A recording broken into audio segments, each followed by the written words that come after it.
नमस्ते, मैं doctor Apurva Kumar Agrawal, working as spine surgeon at Apollo Medics hospital, Lucknow.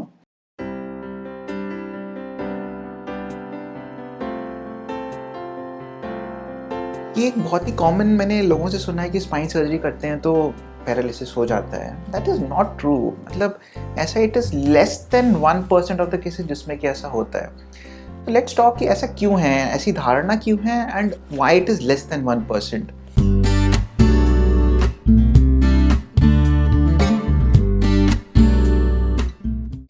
तो अगर हम बात करें कि the most common problem in spine surgery क्या होती है, so that is disc herniation, slip disc जिसे कॉमन भाषा में बोलते हैं। तो ये प्रॉब्लम मोस्ट कॉमनली होती है हमारी लंबार रीजन में, मतलब निचले हिस्से में जो हमारी कमर का होता है, जैसे कि L1, L2, L3, L4, L5, S1, most commonly L4, L5, L5, S1 पे।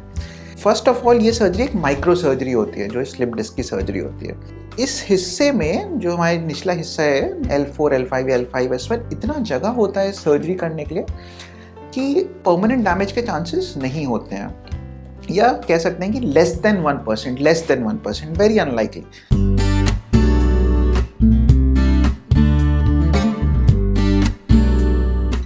अगर हम बात करें स्पाइन इन्फेक्शंस की, जैसे टीबी होता है या कोई और इन्फेक्शन होता है, तो उन केसेस में हम स्पाइन को फिक्स करते हैं। कभी कभी डिपेंड करता है कि क्या प्रॉब्लम है, कितनी प्रॉब्लम है, तो उसमें हम पेडिकल स्क्रूज यूज़ करते हैं, रॉड्स यूज़ करते हैं। तो आज की डेट में हमारे पास जो इंस्ट्रूमेंट्स अवेलेबल हैं, जो पेडिकल स्क्रूज हैं, जो रॉड्स हैं, वो इतने स्ट्रॉन्ग होते हैं कि सर्जरी के अगले दिन ही हम पेशेंट को वॉक करा सकते हैं। तो इतने अच्छे इंस्ट्रूमेंट्स अवेलेबल हैं, टेक्निक्स अवेलेबल हैं कि ऐसा कि पेशेंट बेड पे आ जाएंगे, चल नहीं पाएंगे ज़िंदगी भर के लिए, ये सब चीज़ें आज में नहीं होती हैं।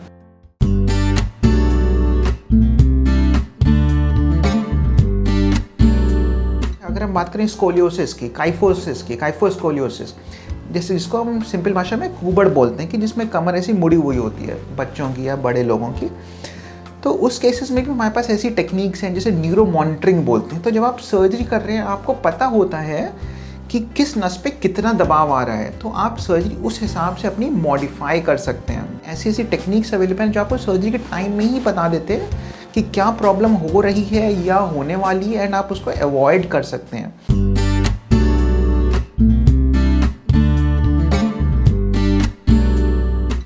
हम अगर बात करते हैं स्पॉन्डिलोलिस्थेसिस, जिसमें कि हड्डी दूसरी हड्डी के ऊपर खिसक जाती है, ये भी एक बहुत कॉमन प्रॉब्लम है जिसमें कि हमें पेडिकल स्क्रूज एंड रॉड से फिक्स करना पड़ता है। तो अगेन ये एक बहुत कॉमन प्रॉब्लम देखी जाती है, एंड सिंपल सा सोल्यूशन होता है, नेक्स्ट डे सुबह पेशेंट चलना शुरू कर देता है। Again it is a surgery जिसमें कि अगर रिस्क या अगर कोई भी बात करता है, लेस देन 1% है, कोई मेजर रिस्क इन्वॉल्व नहीं है।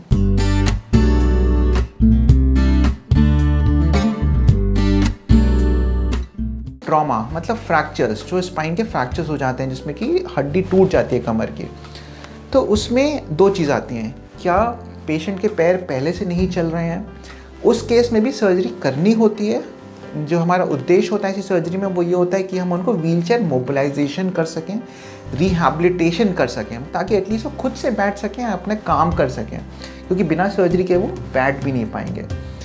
नंबर 1। नंबर 2, अगर पैर चल रहे हैं, चाहे थोड़े से ही चल रहे हों, तो उस केस में सर्जरी बहुत इंपॉर्टेंट होती है, उससे भी ज़्यादा इंपॉर्टेंट होती है, क्योंकि यहाँ पे हमारा उद्देश्य होता है पैरों को नॉर्मल बनाना। तो रादर इस केस में सर्जरी एक इमरजेंसी सर्जरी काइंड ऑफ हो जाती है, इसमें कि आप जितनी जल्दी सर्जरी करेंगे उतने ज़्यादा अच्छे इंप्रूवमेंट के चांसेस आते हैं। स्पाइन सर्जरी में मैं कहूँगा उतना ही रिस्क है जितना किसी भी नॉर्मल सर्जरी में रिस्क इन्वॉल्व होता है, just like any other surgery. तो इसमें डरने की कोई भी बात एज सच नहीं होती है आज की डेट में। जब आपके कोई भी एक्सपर्ट डॉक्टर बोलने की रिक्वायर्ड है, तो I think he is right, and उनका एडवाइस मान के हमें कर लेना चाहिए without being afraid of spine surgery.